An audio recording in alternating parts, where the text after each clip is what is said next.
Assalamualaikum warahmatullahi wabarakatuh. Hai teman-teman, kembali lagi pada mata kuliah metodologi pendidikan matematika. Di sini saya akan mempresentasikan tentang model pembelajaran berbentuk problem solving yang disusun oleh saya sendiri, Angga Khairul Siddiq dengan NIM 230701836 dengan dosen mengaku Ibu Wulan Izatul Hikmah MPD. Nah, yang pertama, saya akan menjelaskan tentang pengertian modul pembelajaran berbentuk problem solving. Ya, pengertian berbentuk problem solving atau DWLS adalah variasi dari pembelajaran dengan pemecahan masalah dengan penekanan pada pencarian kausal atau penyebab utama dari timbulnya masalah.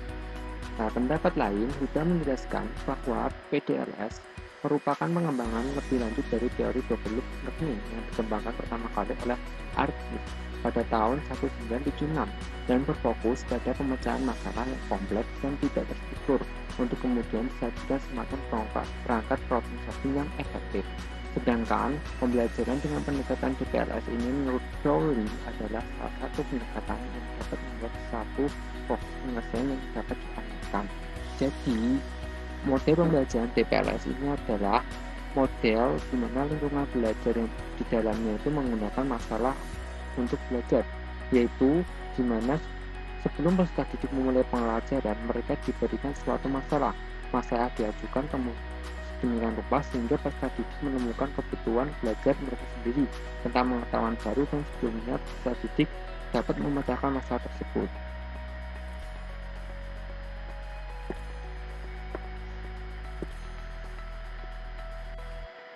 Selanjutnya adalah ciri-ciri pembelajaran berbentuk problem adalah pembelajaran yang bersifat pada pemberian masalah untuk dibahas oleh para peserta didik untuk melatih para peserta didik dalam berpikir dengan kreatif dan masalah tersebut dipecahkan melalui dua loop. Dan yang lainnya adalah ciri lainnya, metode pembelajaran DPLS adalah memberikan kesempatan kepada peserta didik untuk menentukan tujuan belajarnya sendiri. Sedangkan peserta didik, para pendidik di sini berperan sebagai pelatih atau coach, fasilitator, dan motivator buat para peserta didik ataupun siswa. Jadi ciri-ciri mode pembelajaran DPLS ini yang pertama, ini berpusat pada siswanya sendiri dan guru itu sebagai pelatih atau coach, fasilitator, dan motivator. Dan diselesaikan melalui dua loop tadi. Ya, selanjutnya adalah metode model pembelajaran DPLS atau berbentuk problem solving. Metode DPLS adalah suatu metode yang diadopsi pada metode problem solving. Metode problem solving adalah atau metode pemecahan masalah adalah bukan hanya sekedar metode mengajar, tetapi juga merupakan suatu metode berpikir. Metode DPLS juga dikenal dengan metode pengambilan keputusan. Keputusan seperti apa? Keputusan yang diambil dalam metode ini adalah menyangkut proses mempertimbangkan berbagai macam pilihan yang akhirnya akan sampai pada suatu kesimpulan atau pilihan yang akan diadopsi.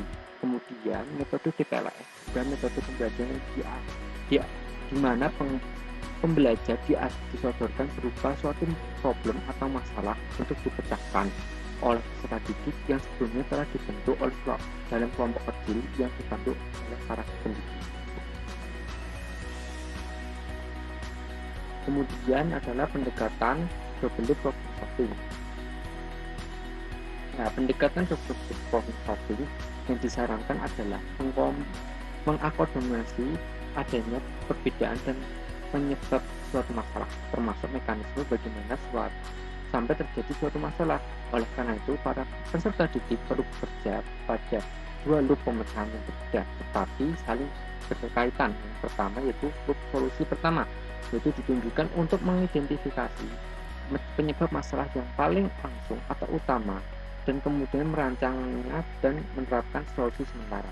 Kemudian loop yang kedua adalah berusaha untuk menemukan penyebab yang akhirnya lebih tinggi dan kemudian merancang dan mengimplementasikan solusi dari akar masalah tersebut. Selanjutnya adalah langkah-langkah model pembelajaran DPLS atau berbentuk problem solving.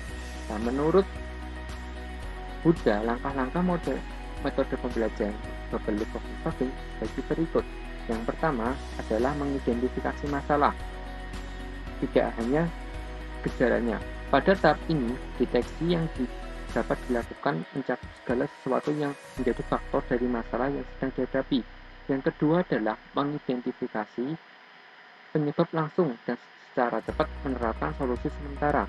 Nah, dalam penyebab langsung ini lebih jelas. Oleh karena itu, mudah dideteksi dan dicari solusinya untuk diterapkan secara cepat. Kemudian yang ketiga adalah mengevaluasi keberhasilan dari suatu solusi sementara. Pada tahap ini dilakukan evaluasi seberapa besar keefektifan dan ketingkatan keberhasilan dari solusi sementara yang diterapkan. Yang keempat adalah memutuskan apakah analisis akar masalah diperlukan atau tidak. Pada tahap ini diputuskan untuk melakukan analisis akar masalah atau cukup sampai tahapan ini dengan mempertimbangkan hasil evaluasi yang dilakukan sebelumnya. Yang kelima adalah mengidentifikasi kausa utama. Jika dibutuhkan mengidentifikasi kausa utama ini dilakukan dengan deteksi terhadap penyebab masalah yang di levelnya lebih tinggi. Penyebab yang dicari levelnya lebih tinggi dari penyebab yang telah ditemukan sebelumnya. Yang terakhir, yang keenam adalah merancang solusi akar permasalahan. Nah, solusi yang dirancang tentunya bukan saja solusi sementara lagi, namun solusi menyelesaikan masalah hingga tuntas. Untuk gambarannya pakai perlihatkan seperti ini. Tabelnya seperti ini. Dimana tahapan pembelajaran yang pertama mengidentifikasi masalah tahap pertama, kegiatan siswa ini adalah guru meminta siswa untuk mengidentifikasi masalah permasalahan yang disajikan dalam unit kerja. Kemudian yang kedua adalah menyelesaikan penyelesaian sementara dari suatu permasalahan. Nah, siswa ini disuruh untuk menentukan langkah penyelesaian dari permasalahan yang disajikan. Dan ketiga adalah mengevaluasi dari penyelesaian sementara tadi. Nah, siswa mengecek kembali solusi penyelesaian yang telah dikerjakan itu efektif atau belum. Kemudian yang keempat adalah mengambil permasalahan. Ini siswa diminta menganalisis dari permasalahan yang disajikan tadi. Kemudian adalah mengidentifikasi masalah kedua. Diminta mengidentifikasi masalah kembali masalah dari permasalahan yang disajikan tadi. Kemudian yang terakhir adalah penerapan penyelesaian sebenarnya.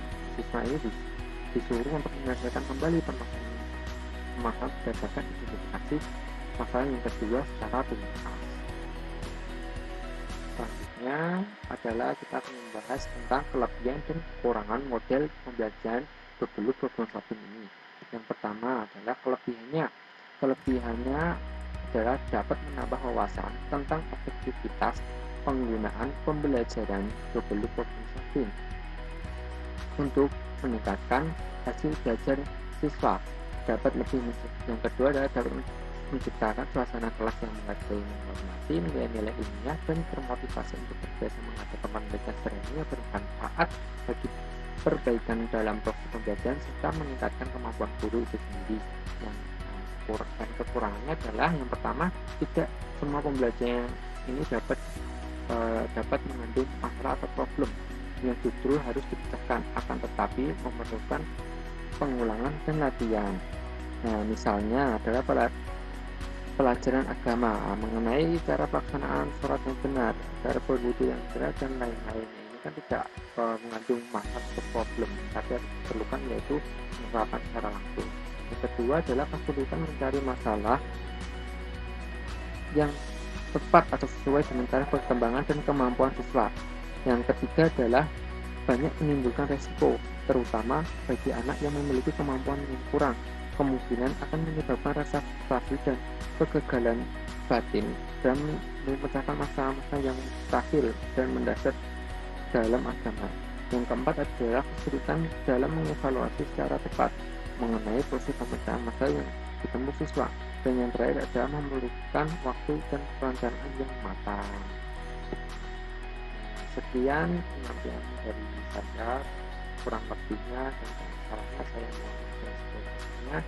Untuk contoh soal dan contoh penerapan metode pembelajaran problem solving akan saya saya akan lampirkan link deskripsi videonya. Sekian, terima kasih.